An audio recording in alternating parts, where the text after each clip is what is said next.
Buenas tardes. Gracias por asistir a esta presentación de un libro que puede ser un libro importantísimo para proteger y difundir uno de nuestros bienes de interés cultural inmaterial que conocemos bien en Cantabria, pero que luego Óscar González nos dará cuenta de que no es solo una manifestación cántabra, sino que es una manifestación que une a muchos pueblos de Europa. En primer lugar, quisiera dar las gracias al Ateneo por acogernos, por poner a nuestra disposición su casa, en especial a Manuel Ángel Castañeda y a la Junta Directiva del Ateneo. Hemos empezado una colaboración muy ilusionante desde la vicepresidencia del Gobierno con esta casa. Queremos que esta casa ayudarle y estar a su lado para seguir promocionando actividades culturales. Y desde luego hemos encontrado por parte de Manuel Ángel y de toda la Junta de Gobierno de esta insignia institución una acogida muy calurosa a todas las propuestas que hemos hecho desde la vicepresidencia. Sin más, quisiera dar la palabra a Zoraida Hijosa, que es directora general de Patrimonio y Memoria Histórica. Y nada más, reiterar las gracias y reiterar las gracias también por asistir a esta presentación del libro. Buenas tardes a todas y a todos. Bueno, pues bienvenidos, como ha dicho ya Gemma, a la presentación del libro Mascaradas de la Península Ibérica. Es un libro que, bueno, como podéis ver, ¿no? Tiene un ímprobo trabajo de investigación y documentación y bueno, reúne 357 mascaradas de la península ibérica, de las islas y del sur de Francia. Bueno, como podéis ver, en Cantabria tenemos un montón de mascaradas de invierno. Tenemos la mascarada de Silió, que yo creo que es una de las más conocidas, la Vijanera de Silió. Tenemos la mascarada de Pejanda, tenemos los danzantes de Ruilova, los zamarrones de Soba, tenemos el andruido en la pared de Piasca, en Liébana, tenemos la mascarada de Bárcena de Toranzo y en Campoo tenemos los zamarrones de Lanchares. Este libro, como ya explicará su autor, es un compendio del conocimiento en lo referente a las mascaradas como muestra del patrimonio cultural, etnográfico e inmaterial de toda Europa, no solo de Cantabria, no solo de España, de la península ibérica, sino de toda Europa, ¿no? Yo creo que vincula a todos los pueblos europeos más allá de nuestras fronteras. Hablábamos ahora, antes de entrar, de las similitudes que hay con muchas mascaradas, ¿no? Tanto de España como de toda Europa. Y aunque nos parezca raro, pues bueno, yo creo que esa cultura de los pueblos pues, ha ido evolucionando y se parece muchísimo. Es un rito integrado en las mascaradas de invierno. En Cantabria, por ejemplo, bueno, pues las mascaradas de invierno son un rito, son un acto grupal, un modelo colectivo de agrupación de los pueblos. Lo que hacen es crear una identidad sociocultural en cada pueblo. Toda la gente del pueblo participa, que es muy importante, la participación, y yo creo que eso hace que sientas una identidad con tu territorio, una reivindicación de pertenencia al territorio, y es una fiesta expresiva de la cultura y de los modos de vida de cada pueblo en el que se celebra esta mascarada, ¿no? Lo que hacen es un poco, pues, se hacen en enero, ya sabéis casi todas. Lo que se hace es celebrar el principio de año, la januaria, esto viene de las calendas, de los celtas y de los romanos, que también lo celebraban, del solsticio invernal, ¿no? Entonces, bueno, pues yo creo que es una cultura consuetudinaria, se va transmitiendo de unos a otros, y yo creo que ese es uno de los grandes éxitos que hemos tenido aquí en Cantabria. En febrero de 2021 hemos conseguido por fin que la mascarada de la Vijanera en Silió sea declarada Patrimonio Inmaterial Etnográfico, Patrimonio Cultural de toda Cantabria. Ha costado muchísimo, han sido muchos años de sufrimiento para, para César y todos los integrantes de la Asociación La Vijanera de Silió.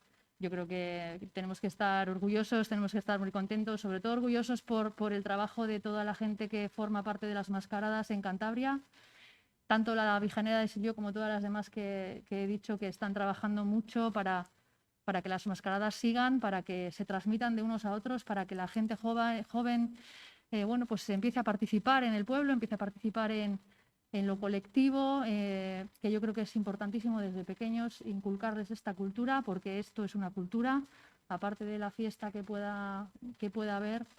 Yo creo que es importante que los pequeños crean en la cultura de su pueblo, se impliquen y participen, ¿no?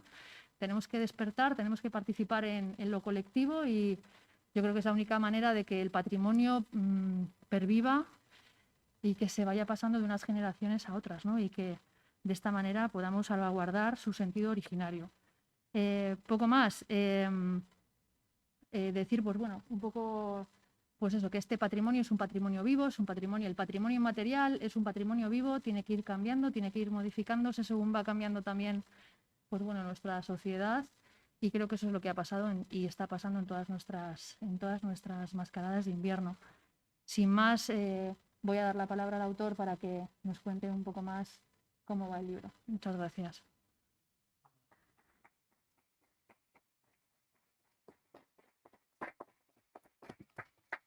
Bueno, muchas gracias. Bueno, quiero empezar diciendo que a mí se me da muy bien el trabajo de campo y la investigación, pero se me da bastante mal lo de hablar, pero se intentará, ¿no? Eso siempre digo de antemano. A ver, quiero agradecer a las directoras generales que están aquí. Pues eso, que yo creo que es la primera vez que una administración se interesa por lo que es la historia y lo que es la importancia que tienen las mascaradas. Aunque eso, en principio, que yo vengo de Asturias y la verdad es que allí se hace poco caso a todo este bien inmaterial que tenemos, es lógico porque lo que comentaba es que posiblemente un 2% solo de la población sepa lo que son las mascaradas. Los aquí sabemos, Silio lo vivieron toda la vida y demás, pero si te pones a preguntar, no saben exactamente qué son las mascaradas, y mucho menos gente que sabe que están todas relacionadas entre sí.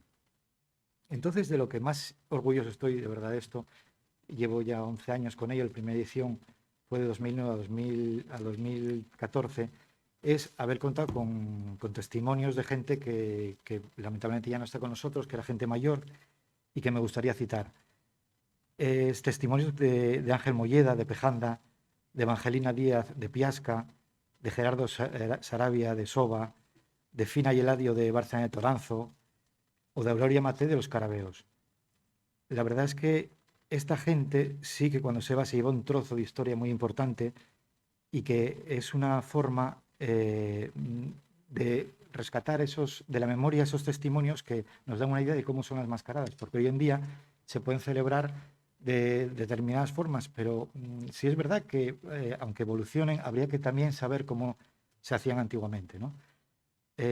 Al desaparecer estos testimonios, pues desaparece una parte muy importante de lo que es la etnohistoria, que es la historia etnográfica nuestra, ¿no?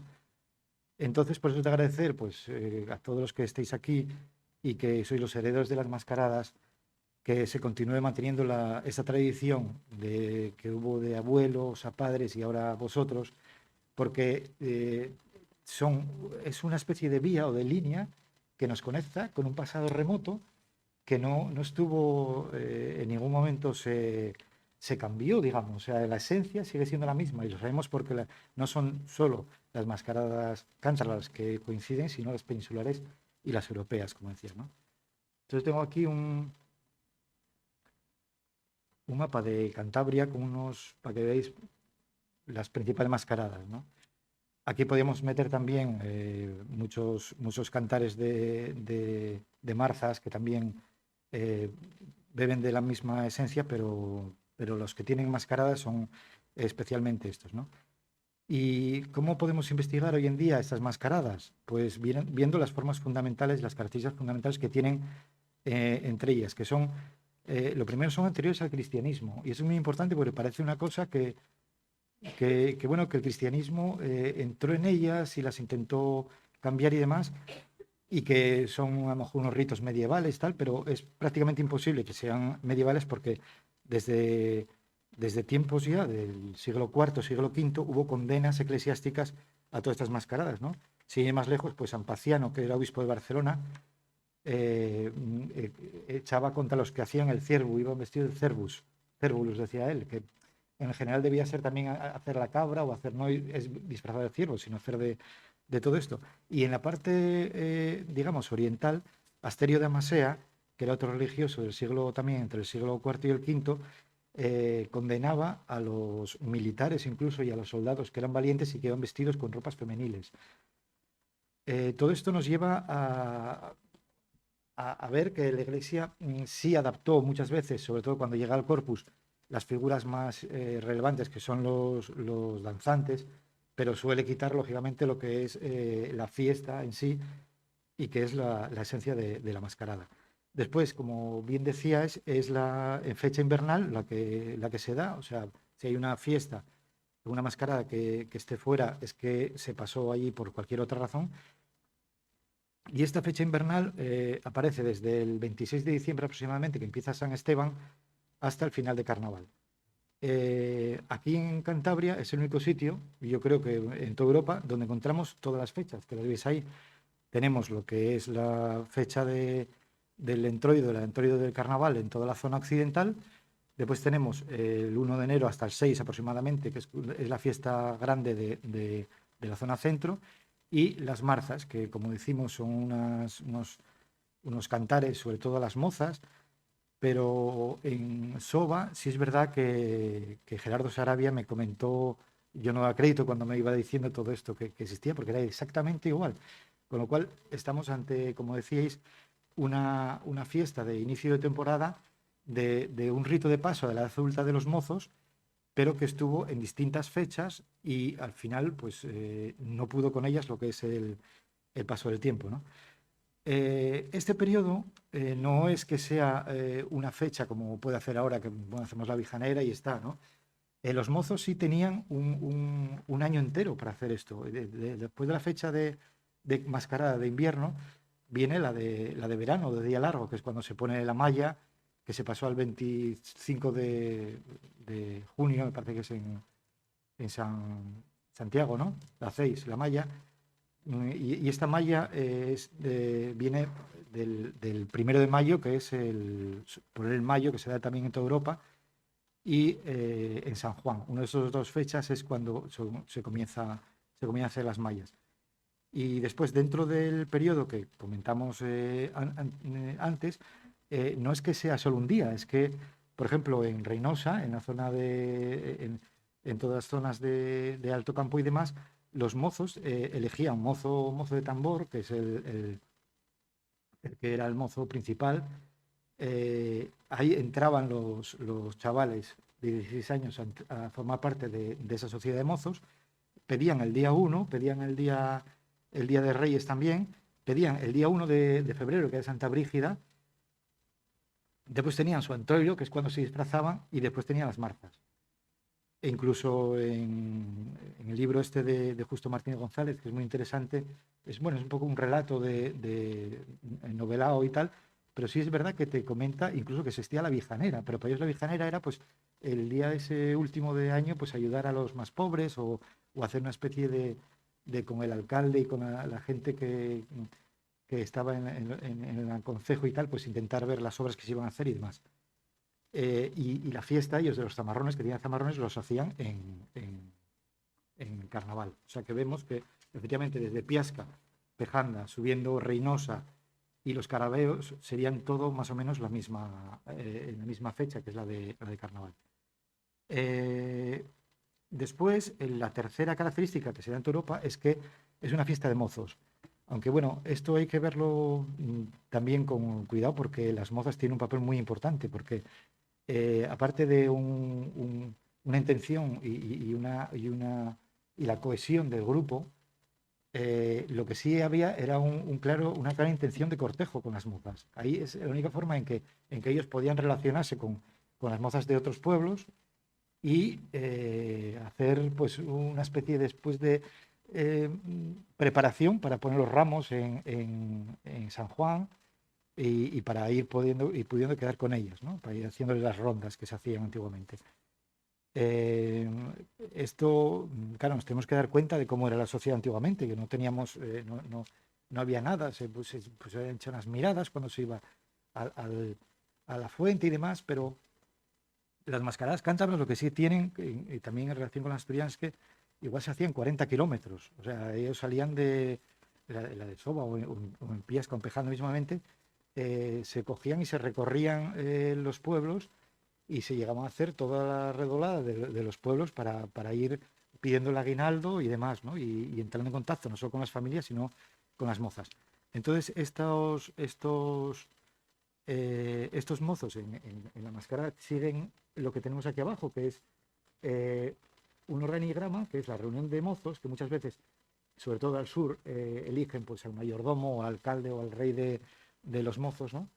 Después hacen la acuestación con esa recogida, el petitorio que se hace en cestos o en asadores, que es el pincho donde van pinchada la carne, los chorizos y tal, o en ramos. Los ramos aquí en Cantabria, no sé si hay muchos. En Asturias, en la parte nuestra oriental, tenemos los ramos procesionales y con la joguera, que es la misma malla que hay en Silió, y está unido, ya es un ramo que es eclesiástico, digamos. O sea, se hacen los panes, se ponen en el ramo y después se subastan. Eso va para la iglesia, pero antiguamente todo esto era para las fiestas de los mozos, para poder hacer lo que vemos después, que son esas comidas de confraternización que se solían llevar a cabo a la semana siguiente, y los bailes, que son muy importantes, los bailes con las mozas, que es donde se hacían esas relaciones. Hay más al sur los juegos, y en el País Vasco, que son los famosos juegos de gallos, que se colgaban los guayos o los gansos y pasaban a caballo y arrancaban la cabeza. Eso es lo mismo que el toro, o matar la vaquilla o sacar la cabra disfrazada, es para comer. Al final servía como la fiesta final en las comidas de los mozos.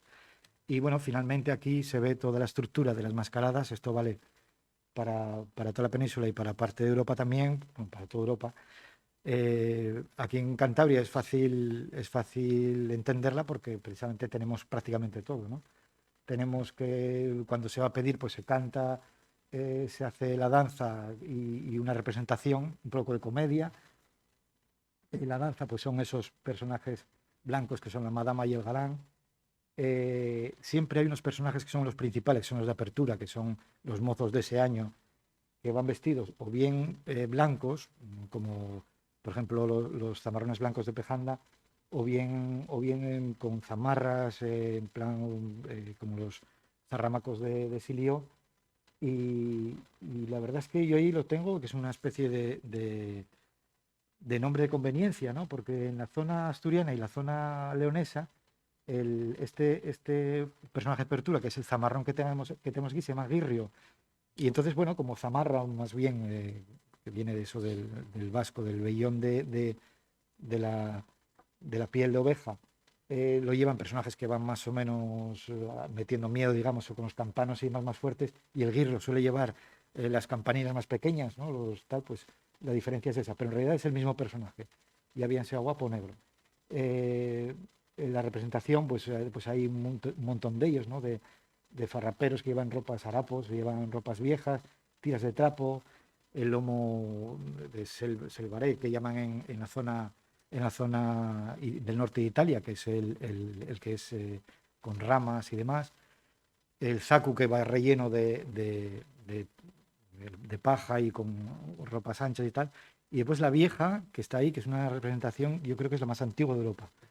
La vieja es una vieja que lleva el hilo, el fuso y tal, y hace una comedia porque tiene el mozo disfrazado de vieja, tiene mucho margen para poder hacer comedia. Es una cosa muy ancestral porque puedes hacer que estás hilando y que te pasa algo. Levanta las faldas. Puede venir el viejo y te puede dejar preñada. Puede salir un muñeco, puede salir un gato o lo que sea. Y es algo que es muy común en muchas partes de Europa y pues también aquí, ¿no?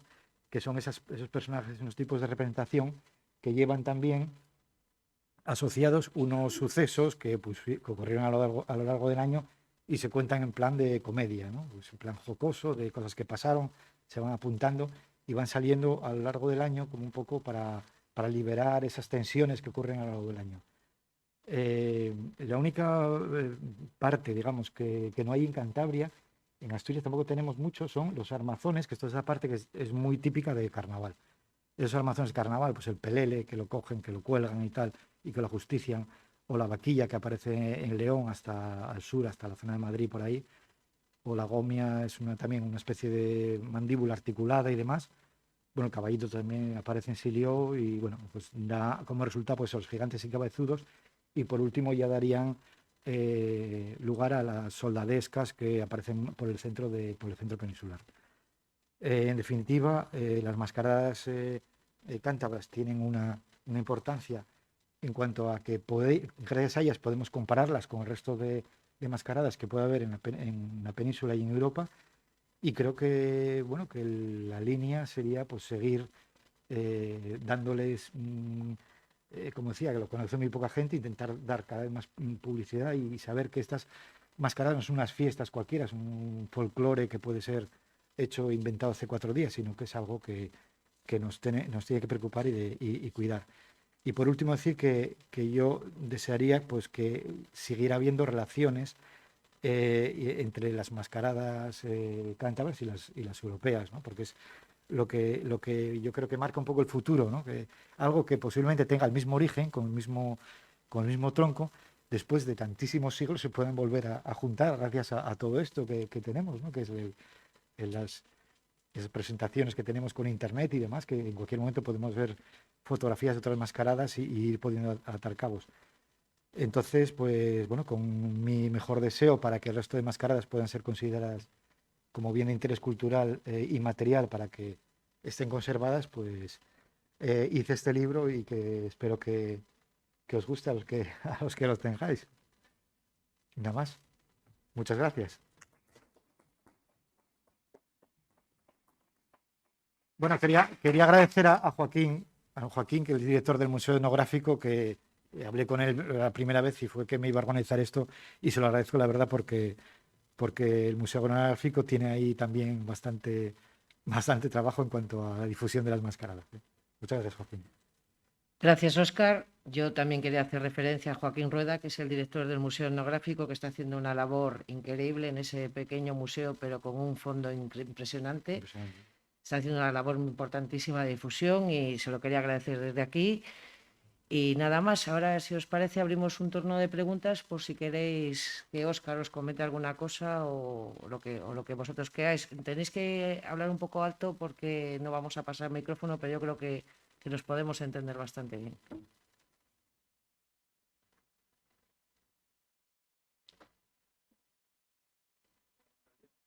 Rompe, Joaquín. Sí, bueno, anda. Yo quería comentarte una cosa que a mí me parece interesante. Es la relación entre este tipo de manifestaciones culturales en algún momento puede llegar a pervertir el valor cultural que tiene el hecho de buscar un efecto económico directo por la promoción turística. Se puede llegar a crear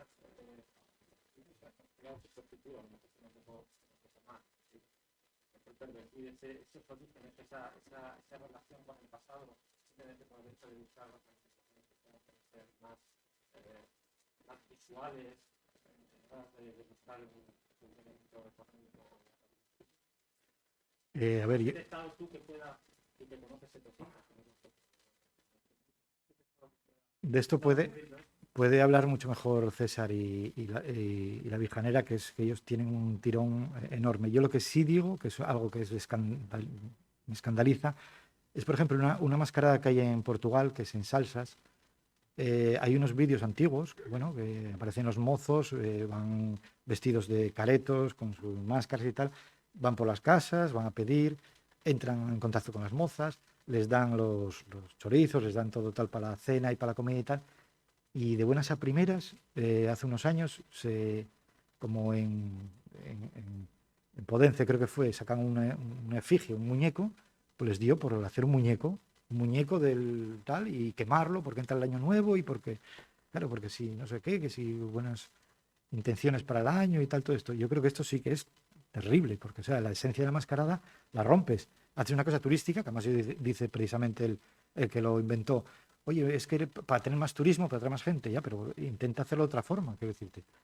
Guardando la esencia, como efectivamente pasa aquí, o pasa en Pejanda o en Piasca, que no se cambia eso, no tiene por qué meter nuevos elementos. Yo creo que, César, rompe tú también, porque yo creo que nosotros, por ejemplo, cuando hemos estado con todo el expediente para la declaración de la Vijanera como bien de interés cultural, hemos hablado esto muchas veces, ¿no? Y yo creo que todos los miembros de la Asociación de la Vijanera tienen muy claro ese tema.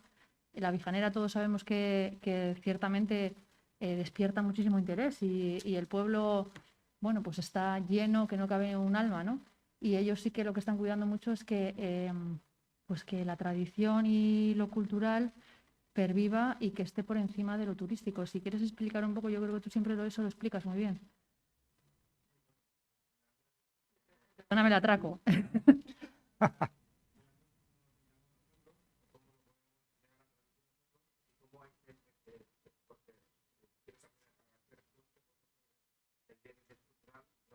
No había llegado a buen punto que se ha acercado y que a la cual debemos mucho. Esto no es una trayectoria de sitio, en serio tenemos una atención, pero hemos tenido la suerte de encontrar a gente que nos ha enseñado que muchos estén aquí. Y al final es eso. Una vez cómo lo tramitamos y cómo lo estamos viendo nosotros. Nosotros tenemos el conocimiento de lo que hemos vivido en nuestro pueblo y cómo nos lo han transmitido. Pero en esta sociedad, en este siglo XXI, en esta sociedad globalizada, es muy complicado llegar con ese mensaje específico a todo el mundo. Y en este canal hay un ruido, que en este caso es los medios de comunicación, que para nosotros, y creo que para todos los españoles, no es una fiesta, es algo que al final es una tradición, es algo que llevamos por dentro. Sin embargo, fuera se ve otra cosa, se ve como algo muy estético, se ve como algo muy... Obviamente no podemos negar el hecho de que es un orgullo llegar ese día a tomarse a un pueblo y ver tanta gente que ha venido a ver lo que hacían que ahora que ya mañana harán más niños del pueblo. Obviamente ahí hay mucho orgullo y durante los años 70 hubo un periodo en el cual se valoraba la fiesta por qué se han estado bien, pues ahora bien. Eso hace tiempo creo que lo hemos superado. Porque si es buena fiesta o buena tradición, para el pueblo que la posee, para el pueblo que la vive. Entonces, el peligro es que ahora mismo las redes sociales, internet, como pasa con todo el mundo tiene una opinión, pero esa opinión no está realmente focalizada. Quien tiene más información es la gente que ha conocido esto de toda la vida, que igual también está equivocada, porque al final está todo el día aquí, no tiene una necesidad, pero no deja de ser lo que te ha contado aquí, y que se aleja de la simplificación de esto parece carnaval, esto parece industrial, esto parece hacen esto porque quieren que venga la gente. Lo repetiremos mil veces y queremos que vuelva a nevar otra vez. Queremos que vuelva a nevar ya de manera como este año que no fue. En Vijanera siempre pasamos mucho frío, pero ha habido muchos años de muy buen tiempo. Ciertamente Silio está hasta los topes y bueno, yo creo que es importante. En Campo, que hablabas también que hay mucha de esta tradición, yo tengo mucho orgullo de ser campurriana, sobre todo bueno, pues en Lanchares y en Carabeos se está recuperando esta tradición y luego una de las tradiciones que está muy, muy arraigada son las marzas. Las marzas se siguen celebrando desde siempre. Yo he cantado las marzas. Yo creo que además las marzas son una tradición que ha ido cambiando con el tiempo y que se ha ido, bueno, pues adaptando un poco a lo que es la sociedad, ¿no? Las marzas en Campo las siguen cantando a nivel más profesional las rondas de mozos, pero en los pueblos las cantan las niñas y los niños.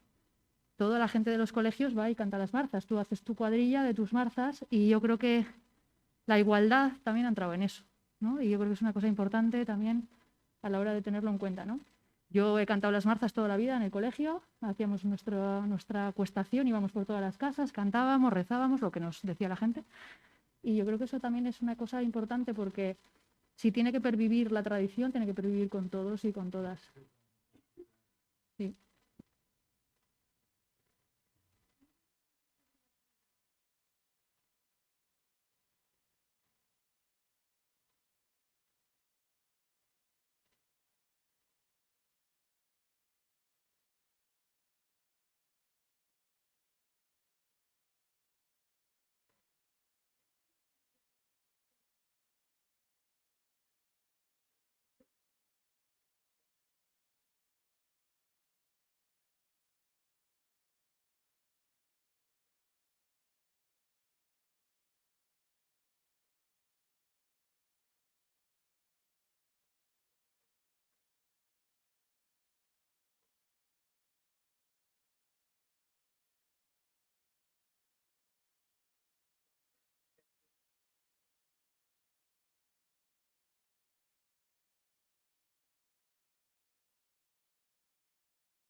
Sí, sí, está aquí en el libro, claro.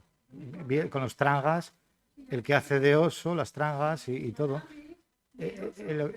Lo que es interesante, que es verdad que, bueno, eso habíamos hablado un momento, las madamas con los trangas y tal, aparece también en Cobres, que es en Galicia, y con las madamas, es verdad que él es que la mujer participaba. Y en muchas, quizás, lo que es la madama vestida de mozo, haya sido antiguamente una de las mozas guapas que hayan cogido para ese año como la reina que se escoge, para hacer ella también la fiesta. Y pues se matan el gallo y tal, hay varias versiones de esas de mozas, pero muy pocas, ¿eh? Y una de ellas es Bielsa, sí, sí. Está muy bien, muy interesante, es Bielsa, sí. El carnaval.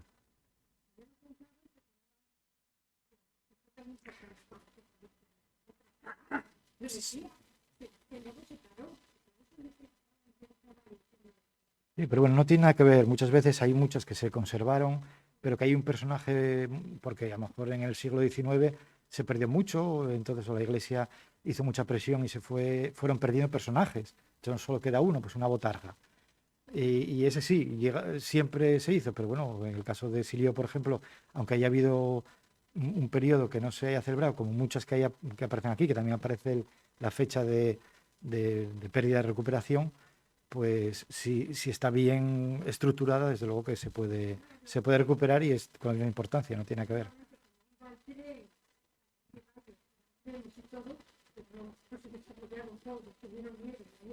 Ahí arriba no veo a nadie. Chistau también. También tiene, sí. Bueno, antiguo. Es que antiguos no se puede decir nada. Claro, es que todo el mundo me dice, cuando el Guirre de Beleño, por ejemplo, en Asturias, cuando me dicen, esta es la más antigua de todas, claro, es que todo el mundo tiene la más antigua y todo el mundo tiene la mejor mascarada y con eso no puedes luchar. Pero claro, lo que yo vengo a decir en esto es que todas beben de lo mismo, es que a saber de cuándo vendrán. Quizás dicen que de los romanos, pero es que quizás los romanos o las Saturnalias o los Lupercales sean esto y sean anteriores a la época etrusca, ya había esto, ¿no? Lo digo porque es que está muy extendido con todo el sur de Europa. Y hay unas zonas en las que no se llega. Hay unas zonas muy poco romanizadas, como la zona vasca, por ejemplo, que tienen mascaradas también. Entonces es muy interesante porque yo creo que hoy en día la única forma de poder verlo es recuperar y buscar esas mascaradas en toda Europa y contrastar todo eso, a ver qué ocurre. Es muy interesante por eso.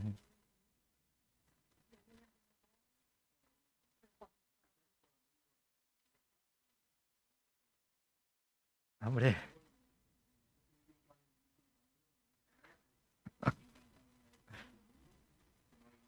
Sí, sí, yo he nombrado unas cuantas al empezar, ¿eh? Discúlpanos que no te conocimos, como a César le conocemos más al final.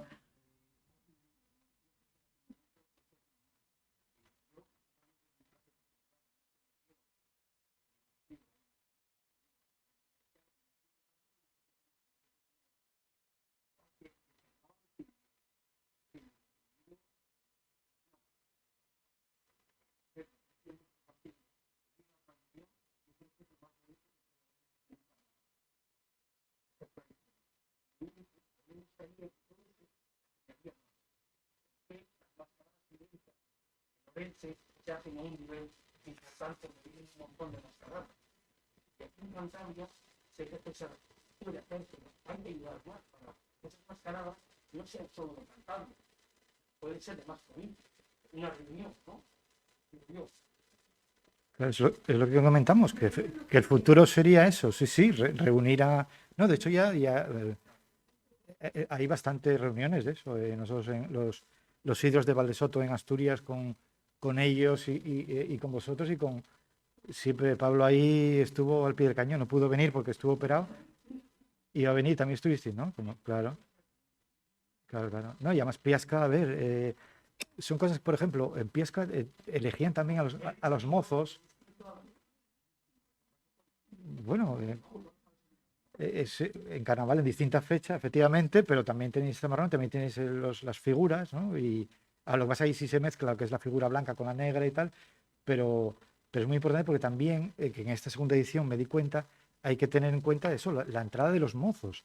Y ahí efectivamente teníais un presidente de mozos, que es el que organizaba y demás, y eso parece que no, pero al final da como resultado el famoso rey, da como resultado los mayordomos del sur, da como resultado incluso pues lo que son el rey y la reina que se eligen en Estados Unidos cuando se hacen las fiestas americanas, ¿no? Es que viene todo es lo mismo que el Halloween que hablamos, de los niños, están haciendo lo mismo, pedir. Lo que pasa es que es lo que hablas tú, claro.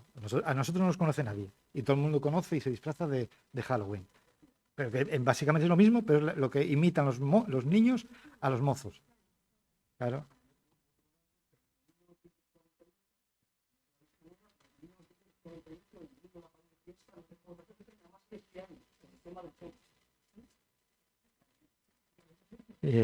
Bueno, y Pejanda, que no sé si hay alguien aquí también. No creo que esté, ¿no? No vino nadie. Ah, estáis ahí. Y salisteis también.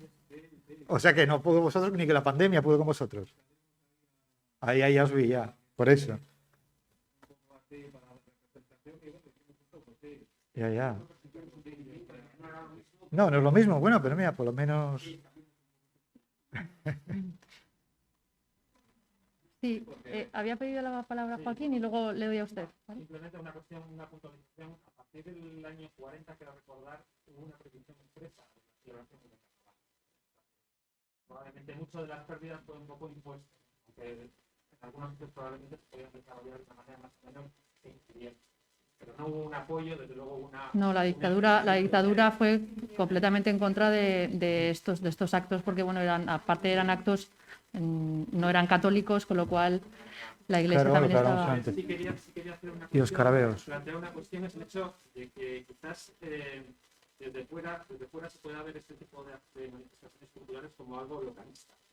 Sin embargo, yo quería comentarte, a ver qué opinas tú, el hecho de que al final esas conexiones que existen entre distintas mascaradas, tanto en la península como fuera, realmente no nos está mostrando que debajo de esta organización actual europea realmente hay, o ha habido en el pasado, una relación entre los pueblos mucho más intensa y mucho menos impuesta, entre comillas, de lo que podemos entender ahora. Sí, Y claro. esto sean esas pequeñas pinceladas que han quedado después de un siglo de esa cultura europea, entre comillas, que podía existir. Claro, es que esto que viene de los primeros agricultores, que vienen de la parte de Anatolia, es que, claro, hablamos idiomas distintos, que es muy fuerte eso, y que vas a Eslovenia y ves una mascarada y es lo mismo, o sea, uno vestido de tal, otro con los lazos, vestido de zamarrón blanco, clavado. Realmente a veces buscamos una modernidad, vemos que en la modernidad existe algo, pues eso, la información absoluta. Resulta que si miramos un poquito hacia atrás, tenemos elementos comunes que son más, más en la gente. No, Europa. Lo que queda en las comunidades rurales, porque esto sí que es verdad, que donde se mantiene esas comunidades. No, Europa en eso sí es verdad que es un descubrimiento, y es algo que no se tiende a promover y a decir, bueno, es como... Sí. Bien. Bueno, yo estuve en el retorno de la Virgen. Yo acababa de llegar al Valle de Vicuña en el 75 y toda la movida que se creó para tratar de que volviera. Yo creo que en aquel momento ya aporté campanos y cosas que yo tenía en mi casa, ¿no? Bueno, en las preparaciones yo estaban invitados en mi casa los holandeses y estaban sorprendidísimos, pero les sonaba. Y como vamos a pasar una noche hija, fuimos a Sevilla, la primera vez que se hizo, debe ser el 80 o los 80 y me decían, pero ¿por qué no guardáis los cantos que son de lo que ha pasado en el año, las críticas al alcalde, que con eso tenéis una crónica de la Sí. Y alguien ha conservado esas cosas, los primeros los tengo bien, eso que me lo regalaron a Belín de Rafael. Pero si lo sabéis, ¿verdad? Me dice, es que es una crónica del hacer de ese pueblo cada año. Pero como criticaban al alcalde, todo lo que había escrito, eso me lo decía un holandés. Pues bien. Pues vamos todas. Pues me alegro. De hecho, este año, no había mi manera, y ha habido coplas precisamente por eso también. Pero guardarlas porque es una práctica. Sí, sí. Y es curioso porque es muy común a todo también, a máscaras de mozos de San Blas que de repente empiezan a soltar cosas de hechos ocurridos que es una cosa, claro, que no se puede, es como digo, tú llevas una gaita, por ejemplo, ay, mira qué guapo, una gaita, vamos a usarla. Pero es que es una estructura entera. O sea, tienes que obligar a los mozos a hacer eso. Eso es imposible que se imponga, digamos. Así como puedes quitarlo, como bien decías, y pasan los carabeos, que antes llevaban máscara y ahora solo llevan pintado el bigote, porque claro, la Guardia Civil os daba a mansalva, no podías ir ni mascarado. Y muchos de las máscaras que están solo tiznadas es porque les prohibieron llevar máscara. Pero al contrario no, o sea, nadie puede imponer el organizarse de esa forma y que los mozos hagan todo eso. Por eso digo que es un compendio de cómo nuestros antepasados desde de mozos hacían todo eso, ¿no? Todo el rito del año, todo el rito anual, y que tú tenías ganas ya con 15 y 16 años de entrar en ese grupo y poder participar con ellos y ir a rondar las mozas y tal. No es solo un disfraz, digamos, un momento puntual.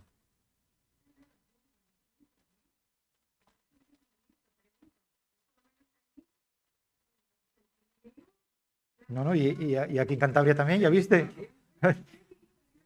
Ya. Aquí lo mismo. Aquí lo estamos viviendo ahora mismo. Se ve Claro. mucha pasión Claro. entre los asistentes. Pues hay detallucos, eso, que a lo mejor los críos llevan los campanas, pues los mozos en una época del año, hace unos años que sí, dijeron, pues ahora que lo lleve el crío y tal, ¿entiendes? Y entonces ellos aprovecharon y andaban detrás de los mozos, pero sin andar cargando con tanto. Son detalles pequeños que pueden ir cambiando, pero ahí están bueno, lo ves ahí, los campanos están separados, pero sí, funciona, o sea, el combate lo mismo. No, está solo la península, porque Europa, sí, me llamaron yo fui a hacer una charla hace unos años a Italia, y entonces ahí tienen unos, que en el norte de Italia, en Trento, que se pone Carnaval King of Europe, que entras y tienen muchas mascaradas de ese estilo y tal. Y con ellos sí, les envío libros, todo el rollo, pero claro, ponerte a hacer esto en toda Europa sería brutal. Hombre, lo ideal sería que hubiera una serie de fondos buena y decir, bueno, ¿cómo escoger 10 de cada país y hacer un libro para que se vea lo mismo que aquí, pues en toda Europa? En Alemania. Mm. Hay una cosa que me descuadro, que en Japón, además en unas islas de estas de los americanos que son tan famosas, salen igual. Y yo hablé con unos ahí, no, bueno, esto fue colonia alemana, a lo mejor lo trajeron los alemanes y tal, pero es rarísimo eso. Ya.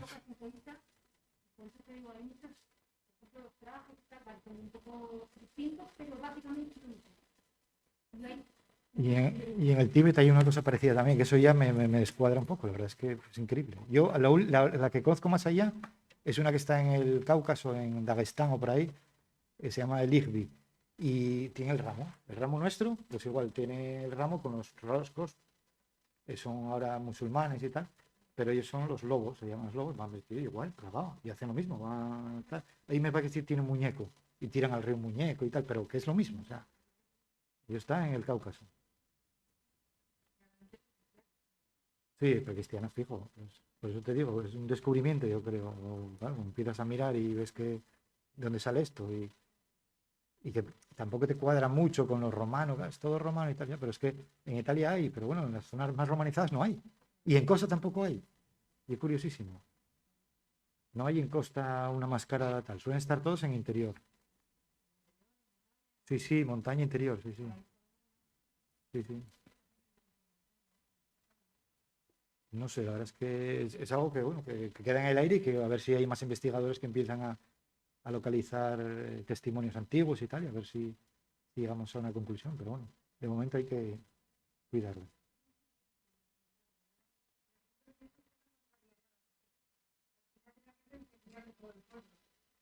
Sí, pero en Bielsa hace 10 años hablé con un señor que tenía 91 años y que me lo contó cómo era. Entonces, pues, claro, sí. Claro. Pues por eso dedico a todo esto y por eso es algo que comentaba antes. Claro que tú una iglesia, una catedral puedes arreglarla, pero esto ya no se arregla.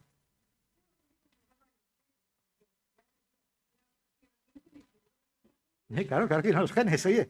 Después tantísimos siglos haciendo lo mismo, claro. ¿No?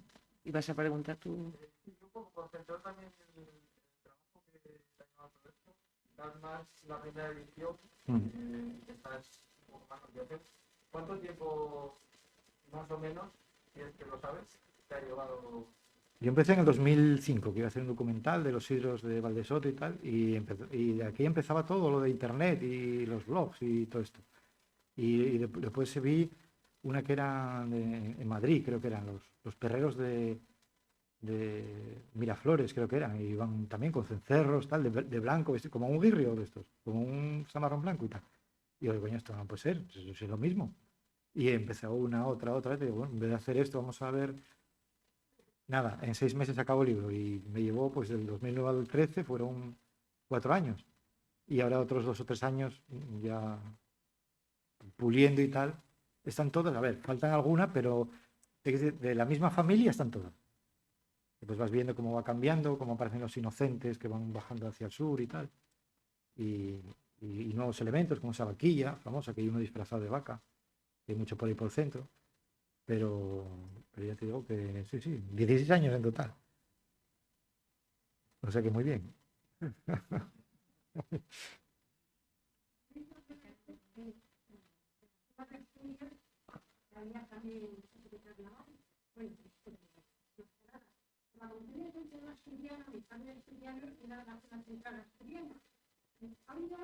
Sí, lo que pasa está muy perdido todo eso. Los zamarrones de Elena, que son como los zamarracos, pero en zamarrones también llevan oso, llevan también comparsa con los guirros y demás. Y ahora hicieron unas hace ya años que está en contacto también César con ellos, tal, que son los de Pola Allande, pegados a Galicia. Y que además es curiosísimo porque son parecidos a estas marzas. También salen en Reyes, pero son como, también el ramasco ese también lo llevan. Es igual, es muy parecido.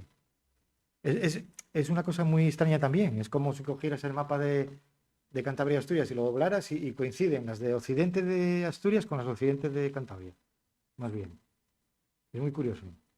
Porque en el medio no, porque en el medio están los guirrios, ya te digo, y son. No, hay muy poco, ¿eh? En la zona llanes prácticamente nada. Cuando te disfrazabas en carnaval te llamaban guirrio, y que es el guirria de Beleño, que se Ponga, de Cagas de Onís para arriba. Sale el día 1 de enero. Es un personaje solo, pero sale también con los mozos a pedir el aguinaldo. Y el resto, así parecidas, con más personajes y tal, están en la parte occidental.